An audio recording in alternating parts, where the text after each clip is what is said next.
Hey guys, it's me again. Long time ago, like a year, I did a video with good beginner reptiles, and it was before I really had much experience. And I just decided, hey, to delete it, redo it, maybe have a little better input. So let's get started. I got a list on my phone. All right, start off. We'll start off with lizards. Now, in my opinion, leopard geckos can't go wrong. They're easy to care for. I mean, you don't have to mess with them much, and they're very handleable creatures. One can live in a 10-gallon tank, 15, 16 quart tub. They need dusted crickets once a week, and just keep their water and their heat around 80, and you're good. Um, the only problems they really ever get is eye infections. Now, those can be treated at a vet. I've personally had really bad luck with them, but that's just me. Most people wouldn't, so I recommend them fully. I've got bit once, and that was my own fault. They're very nice animals. Stay relatively small. You just brine them with a couple hides. I do not suggest reptile carpet. A lot of people would. It holds bacteria in, and I'd probably say newspaper, paper towels for substrate. They occasionally get impaction, but that's only if you have them on a sand substrate, which you're not supposed to have them on a loose substrate at all. Um, they can get a prolapses and stuff like that, but it's most likely not going to happen. Keep their humidity low and you'll be fine. So those would probably be my number one most recommended lizard. Now, probably the next best would be bearded dragon. Bearded dragons get a lot bigger. I mean, they can get anywhere from a foot to a foot and a half long tail length. Um, they're a lot less smooth. They're a lot more prickly and stuff, but they're still very cool animals. I personally don't have one, but uh, if you didn't know, J&R Reptiles stands for Josh and Raleigh. I'm Raleigh, and my associate Josh, he has bearded dragons, and so he has good experience with them. They require a lot bigger of a tank. Probably the minimum would be 40-gallon, and they have to have UV lights, UVA, UVB, and they have to have a lot more vitamins and nutrition, and then you have to give them veggies and crickets. But if you're just willing to put in a little bit extra work, I'd say they're probably one of the best animals you can own. They really have a good personality, and I mean you could hold them for hours and they wouldn't care. They're very happy, chill animals. Um, the only thing is I'd avoid like super worms because the hard shells are bad for digestion. But other than that, they're great animals. They need a little bit of humidity. They don't really need water because they drink it out of the moisture from the plants and just spraying them. Um, I haven't really seen any problems with his. I mean, it's all been pretty good around, and he's raised them up since babies, and I did with leopard geckos too. So, yes, I do recommend bearded dragons. They're great animals. Last one for lizards, I'd probably say is the crested gecko. Now, I have not owned a crested gecko, but I've known people to have owned them, and they're supposed to be almost as easy as a leopard gecko. Excuse me. And the only difference is leopard geckos do not have sticky pad on their feet. They have claws because are from the desert and they don't need sticky pads. So crested geckos can, well, they're not technically sticky; it's suction, but we're not going to get into that. But they can climb vertical surfaces. So they do need a taller tank. They'll need like probably a regular 20-gallon, not a long because they need height.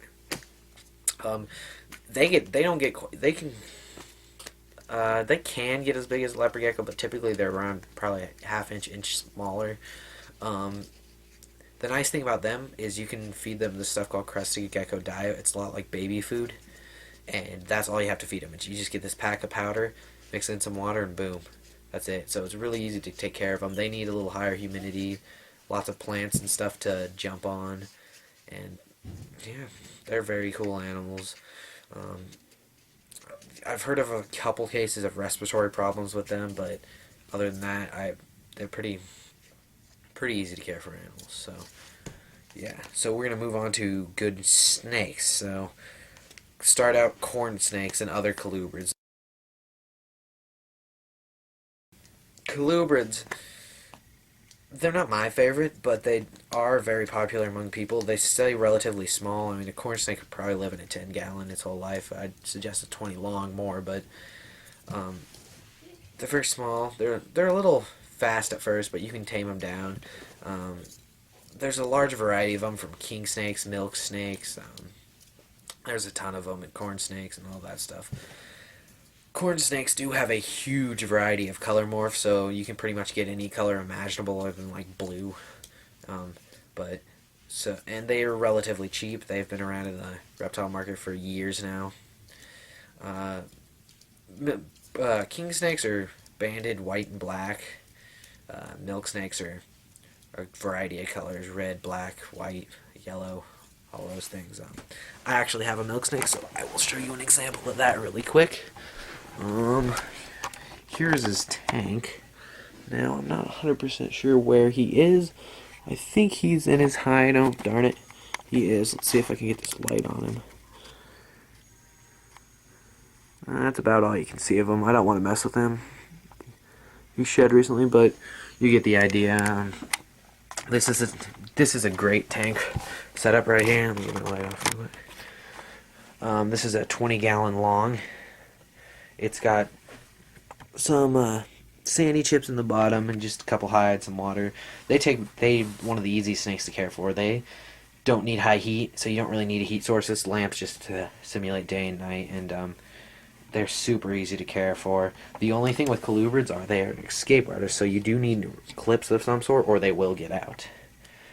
But yeah. So if you're ever interested in a colubrid, I definitely would suggest milk snakes, corn snakes, any of those. Nice small animals, easy to care for. Now, let's see what's next. Ball pythons. Ball pythons are one of the, probably at the moment, the most popular snake in the reptile industry. And there's hundreds of morphs, lots of genealogy and genetic diversity, and they're great snakes. They're really easy to handle, calm, relatively small snakes. I think they're great snakes. I personally don't own one, but again, Josh, my partner in business, is he owns probably like 11 or so ball pythons of all kinds of different color morphs, ranging from fires to black pastels, all those things.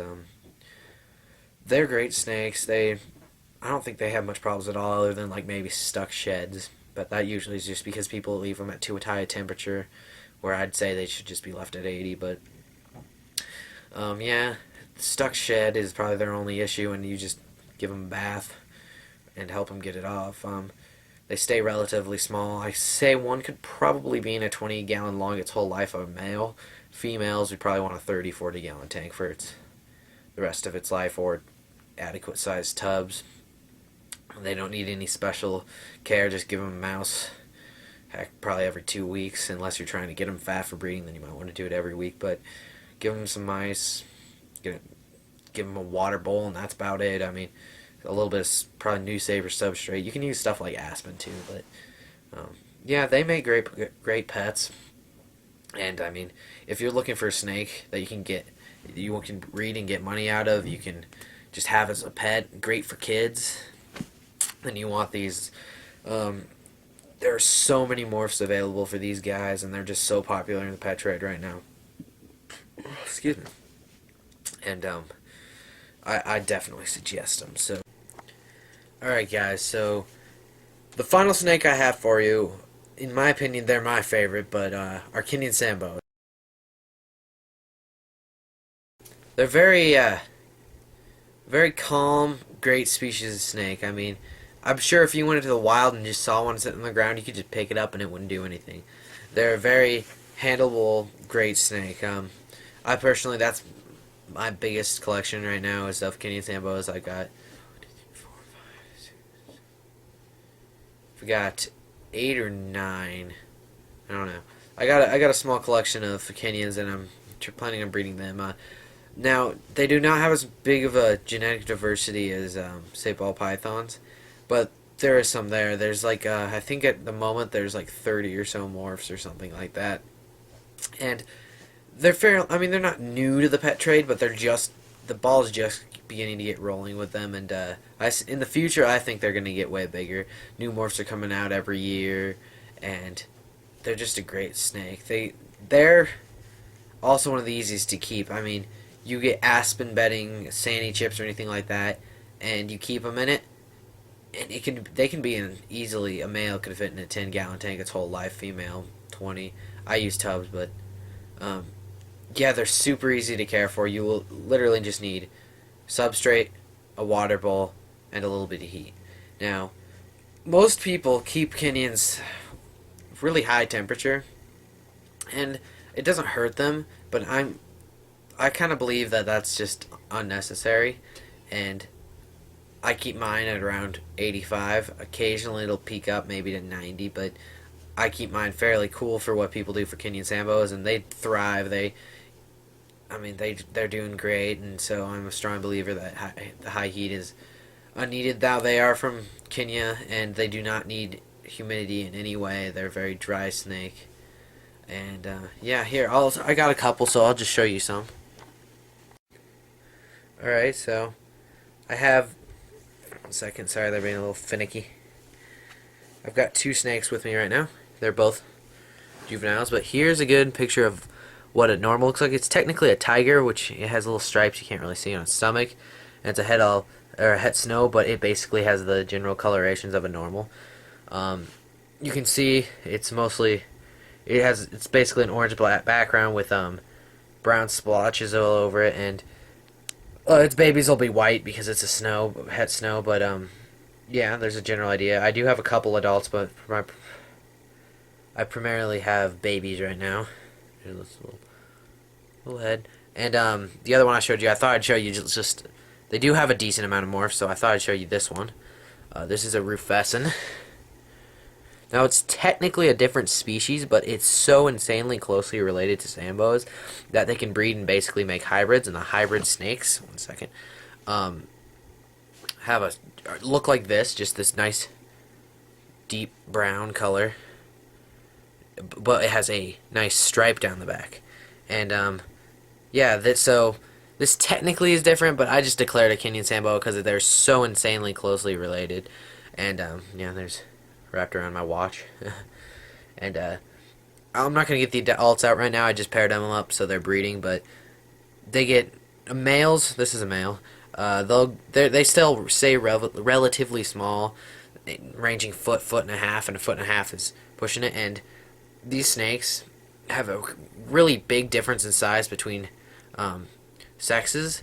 So females will get 3 times as thick and twice as long. So this is a female. It'll get, oh god, it can get up to 3.5 feet if I'm lucky, and it'll be like, I don't know, 2-3 inches thick. So yeah, there's just those guys. So yes, Kenyan Sambos, they're definitely, in my opinion, my favorite snake to work with. They can make some great morphs. They're just great, calm snakes. Never been bit by one. I've been nipped once, but it wasn't even really a bite. But so, in my opinion, they're my #1 most recommended. But the other 2 I said, they're great snakes too. And no matter what I'm saying in this video, there are plenty more snakes, and lizards out there. Don't get me wrong, saying these are the only ones that are good and the only ones that are bad. So those are just, in my opinion, some of the easiest and best ones to keep. Now we're going to move on to the not recommended. Now, in no way am I saying you shouldn't own this, because they're great snakes. They're just harder to take care of, and I just strongly recommend avoiding them if you're new. But I plan on owning probably these snakes and lizards when I'm older, or later on in life, I guess. They're just not. I just wouldn't recommend them for the beginner reptile keeper. Now, get started with lizards. Most monitors I'd avoid. They do get very big, and lots of times can be aggressive. And people a lot of times will get them as babies, thinking, oh, they're so small and cute, but they do grow to be quite big. They could be 3 to 4 feet long, and they can eat mice and large feeder items, and a lot of people get them, they grow up and realize, holy crap, I can't take care of this thing. And so monitors, just I wouldn't suggest. And other iguanas and tegus, a lot of the larger lizards, I just wait until you have the space and you know exactly what you're getting into. Um, let's see, another thing, tokay geckos.